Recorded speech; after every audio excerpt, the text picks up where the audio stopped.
Hoje falaremos sobre um assunto polêmico, a idade da Terra. Dê uma pausa no vídeo agora e faça sua oração pedindo a iluminação do Espírito Santo para entender tudo aquilo que vou dizer aqui e volte para prosseguirmos com o estudo. Se você gosta de assistir aos vídeos do canal, por favor inscreva-se e deixe o seu gostei. Vamos lá. Qual é a idade da Terra? 4,5 bilhões de anos, como dizem os cientistas, que na sua maioria são ateus, ou cerca de 6.243 anos, como defendemos aqui no canal EBC. Seguindo a posição tradicional do protestantismo evangélico, nós vamos assumir a postura de que a Terra é jovem. Mas, professor, se é assim, como se explica então que a maioria dos cientistas data a Terra como tendo 4,5 bilhões de anos?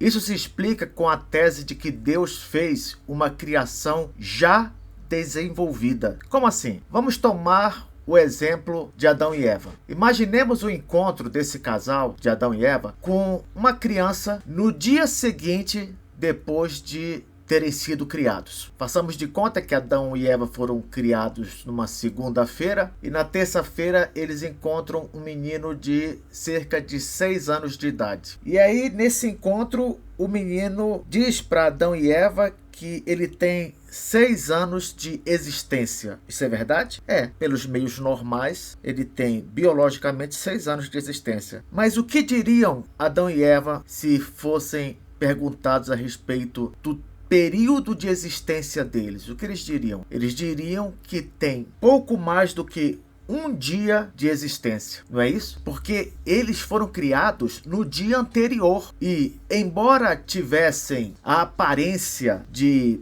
mais de 20 anos de idade, vamos imaginar assim, entre 20 e 30 anos de idade, o fato é que realmente eles existiam há apenas um dia. Da mesma maneira, Deus fez com tudo o mais na criação. Ele já criou as coisas todas desenvolvidas. Ele não deixou que nenhum elemento da criação passasse por um suposto período de evolução. Não, ele já criou os seres prontos, já criou a Terra pronta, desenvolvida, já criou também um universo pronto, desenvolvido. Professor, por que Adão e Eva nessa imagem aí estão com roupa? Não, isso aqui eu coloquei porque seria chato colocá-los nus. Vamos continuar aqui. Outro exemplo, porque eu estou falando. A teoria da evolução, quanto tempo ela diz que levou para surgir o primeiro peixe? Ela diz que o primeiro peixe surgiu há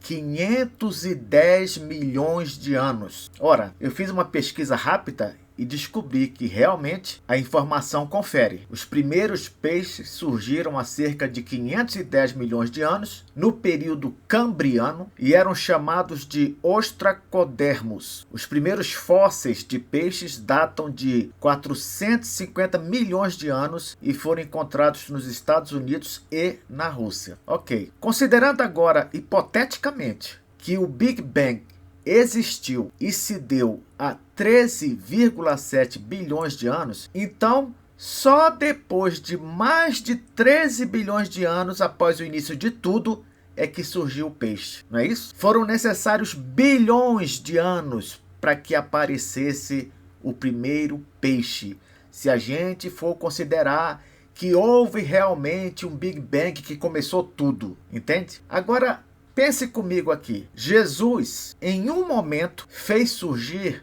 milhares de peixes. Olha o que diz lá em Marcos 8, versículo 1 a 9. Naqueles dias, quando outra vez se reuniu grande multidão, e não tendo eles o que comer, chamou Jesus os discípulos e lhes disse: Tenho compaixão desta gente, porque há 3 dias que permanecem comigo e não tenho o que comer. Se eu os despedir para suas casas em jejum, desfalecerão pelo caminho. E alguns deles vieram de longe. Mas os seus discípulos lhe responderam: De onde poderá alguém fartá-los de pão neste deserto? E Jesus lhes perguntou: Quantos pães tendes? Responderam eles: 7. Ordenou ao povo que se assentasse no chão. E tomando os 7 pães, partiu-os, após ter dado graças, e os deu a seus discípulos, para que estes o distribuíssem, repartindo entre o povo. Tinham também alguns peixinhos, e abençoando-os, mandou que estes igualmente fossem distribuídos. Comeram e se fartaram, e dos pedaços restantes recolheram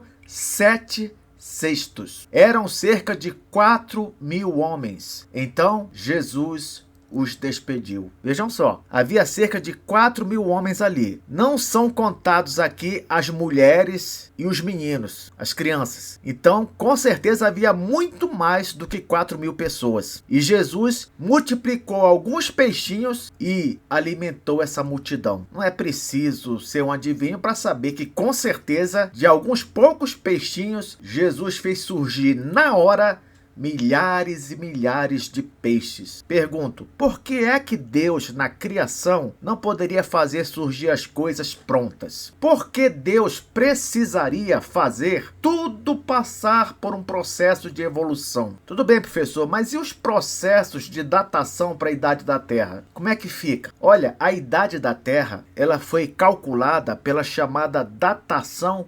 radiométrica. Como é que isso funciona? Presta atenção. Imagine que há um lugar no mundo onde estão localizadas as rochas mais antigas que existem no planeta Terra.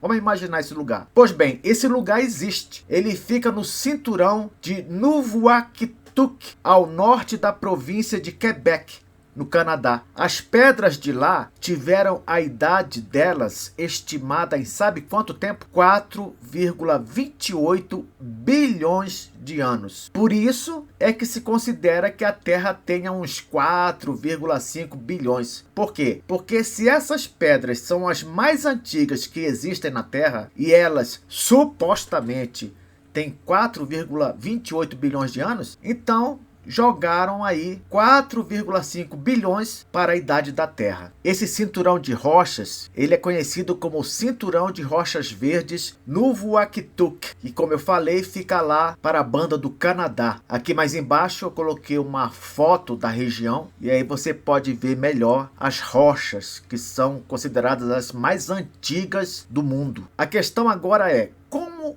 é que os cientistas chegaram a esses números de bilhões de anos? Eu não falei que eles fizeram isso por meio de datação radiométrica? Eu vou explicar melhor o que é isso agora. Os cientistas, eles analisaram a concentração de urânio nas rochas lá desse cinturão. O urânio, para quem não sabe, é um elemento químico radioativo, isto é, ele emite uma energia na forma de partículas bem pequenininhas. Inclusive, uma curiosidade, o urânio é utilizado como combustível para gerar, sabe o quê? Energia nuclear. E também para a produção de armas atômicas. Veja só, continuando. Esse processo de ficar liberando partículas é chamado de decaimento radioativo. Por que decaimento? Porque a radiação do elemento químico vai caindo à medida que ele libera essas partículas que eu citei. Então, se o urânio liberar demais, ele vai deixar de ser urânio e vai virar outro elemento químico, no caso, o chumbo.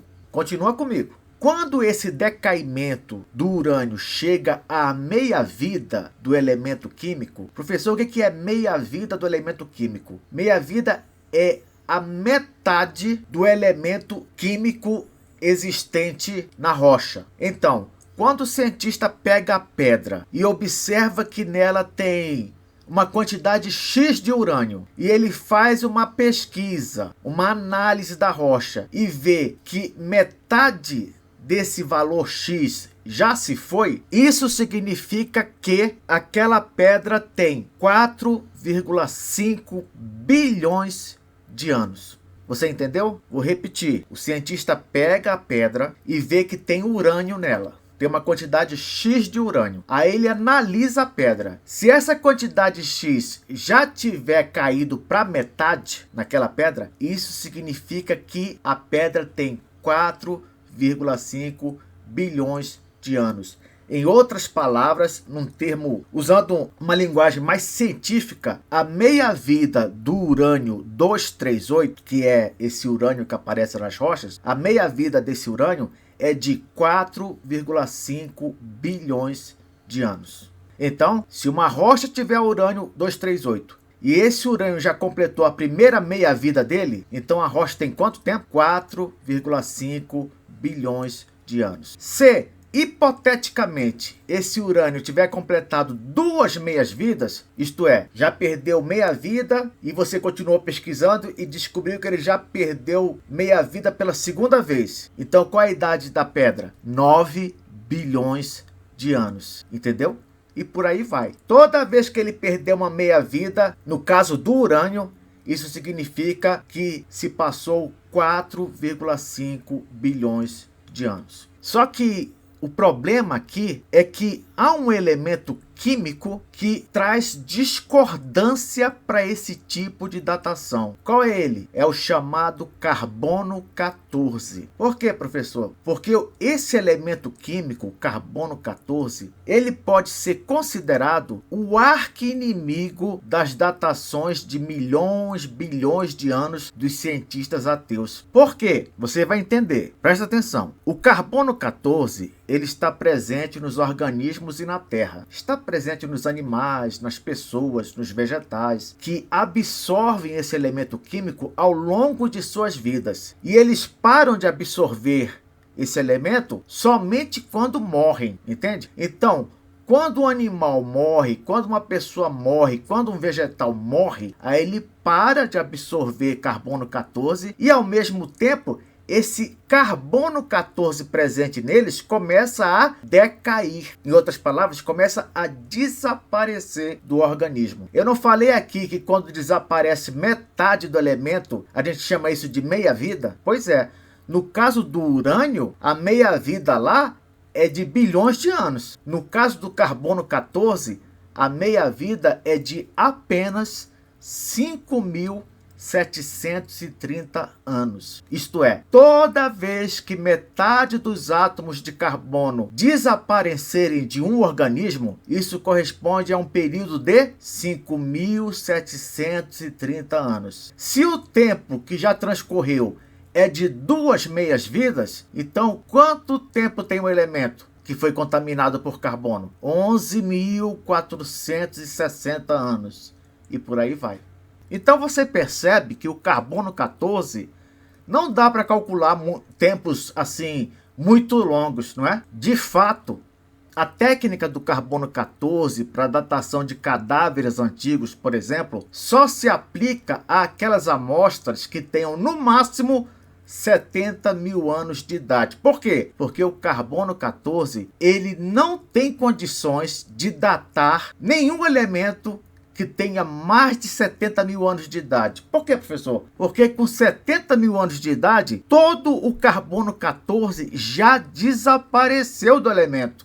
Entendeu? Se uma rocha, se um peixe, se um fóssil qualquer, se uma árvore, uma madeira, seja lá o que for, se ela não tiver carbono 14 nenhum nela, isso quer dizer o quê? Quer dizer que, com certeza, ela tem mais de 70 mil anos, porque só se percebe carbono 14 até 70 mil anos da existência de qualquer elemento. Diante disso, a gente pode concluir que, se o organismo tiver mais de 70 mil anos, ele nem mesmo vai ter carbono 14, compreende? Por isso, não adianta querer calcular sua idade com base nesse elemento químico, porque ele nem mesmo estará lá para ser medido em termos de meia-vida. Se você quiser saber mais sobre esse assunto, é só ir ao vídeo do professor Adalto Lourenço, que vou deixar na descrição do canal. Vou deixar o link lá. Mas agora é que vem o X da questão. A pergunta que vale $1 milhão.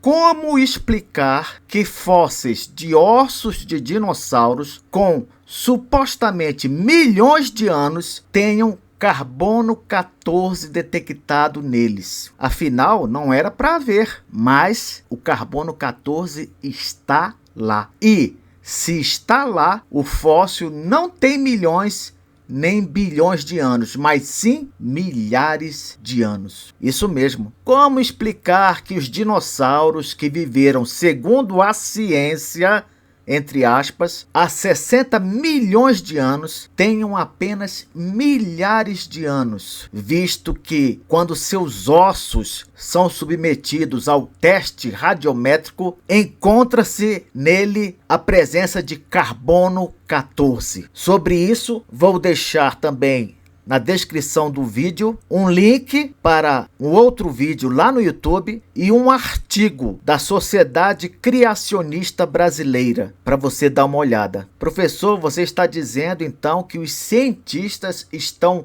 falseando os dados? Não sei. Sinceramente, eu acho que existe aí nesse meio uma política de cancelamento para qualquer um que ousar apresentar alternativas diferentes. Se a opção não se harmonizar com a teoria da evolução, ela é imediatamente descartada como algo sério e digno de respeito. Você sabia que os cientistas criacionistas não são respeitados pela maioria dos cientistas existentes? Sabe por quê? Porque a maioria é composta de ateus. Ateus que veem a teoria da evolução como um dogma e eles não dão qualquer espaço para um caminho diferente. E eles jogam sujo. O desespero dos cientistas evolucionistas ateus para provar as suas teses fantásticas é tão grande que, por exemplo, os achados de antepassados dos homens são normalmente falsificados.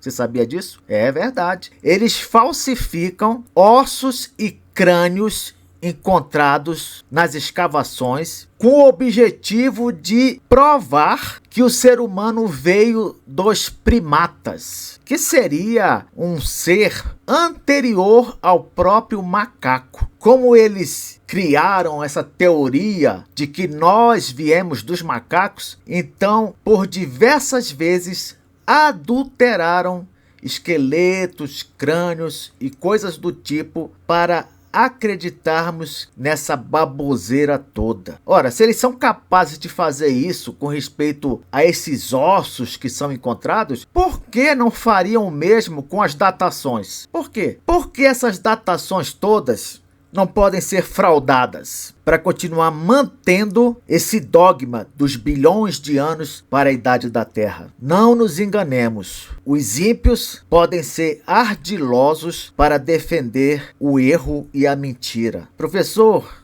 e a idade do universo? Como explicar então que o universo tem 13,7 bilhões de anos, desde o Big Bang para cá? Bom, com respeito à idade do universo, a metodologia para datá-lo é outra. Então, serão utilizados outros argumentos para refutar essa ideia. É exatamente isso que faremos na próxima aula.